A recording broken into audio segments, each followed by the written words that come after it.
Good morning. അപ്പോൾ guys ഇന്നെൻ്റെ birthday ആണ്. അപ്പം കുറേ നാളായി ഒരുപാട് ആൾക്കാർ പറയുന്നുണ്ട് ഓൺ വോയിസ് ചെയ്താൽ നല്ലതായിരിക്കും, കാരണം എൻ്റെ വോയിസ് കേൾക്കാൻ നല്ല രസമുണ്ടെന്നൊക്കെ. എനിക്കങ്ങനെ തോന്നിയിട്ടൊന്നുമില്ല, എന്നാലും ഒന്ന് ട്രൈ ചെയ്യാമെന്ന് കരുതി. അപ്പോൾ ഇന്ന് തന്നെ ആയിക്കോട്ടെ തുടക്കം എന്ന് ഞാനും കരുതി. അങ്ങനെ അപ്പോൾ രാവിലെ റെഡിയായി ഓഫീസിലേക്ക് പോകാൻ തുടങ്ങുകയാണ്. അപ്പോൾ ഓഫീസിലേക്ക് പോകാൻ വേണ്ടിയിട്ട് നല്ല ലേറ്റായി, കാരണം താമസിച്ച് പോയി. അപ്പോൾ പിന്നെ വേഗം റെഡിയായി. കളർ ഡ്രസ്സ് ഇടാനുള്ള പെർമിഷൻ ഇന്നലെ എടുത്തിരുന്നു, പക്ഷേ ഈ ഡ്രസ്സ് എനിക്ക് തീരെ ഇഷ്ടമായിട്ടില്ല. എങ്കിലും അത് വലിച്ചേറ്റിട്ടിട്ട് ഓഫീസിലേക്ക് പോയി. അങ്ങനെ ഓഫീസിലെത്തുമ്പോൾ ആകെപ്പാടെ ഒരു ചടപ്പുണ്ടായിരുന്നു, കാരണം ഈ മന്തിൻ്റെ കഴിഞ്ഞ് അടുത്ത ദിവസം സ്റ്റാർട്ട് ചെയ്യുമ്പോൾ ആകെ എല്ലാവരും ഒരു സ്റ്റക്കായി നിൽക്കുന്നൊരവസ്ഥയുണ്ട്. കാരണം അത് സെയിൽസിൽ വർക്ക് ചെയ്യുന്നവർക്ക് പെട്ടെന്ന് മനസ്സിലാവുമായിരിക്കും. അങ്ങനെ അതൊക്കെ കഴിഞ്ഞ് എങ്ങനെയോ ആ ദിവസം തള്ളി നീക്കി. ഈവനിങ് ആകുമ്പോഴേക്കും എല്ലാവരും കൂടി ഒരു കേക്കൊക്കെ കൊണ്ടുവന്നു.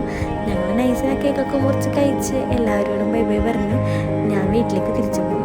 അപ്പം ഇതായിരുന്നു എൻ്റെ ഈ കൊല്ലത്തെ ബർത്ത്ഡേ. അപ്പോൾ എനിക്ക് ബർത്ത്ഡേ വിഷസ് അറിയിച്ച എല്ലാവർക്കും താങ്ക് യു സോ മച്ച്.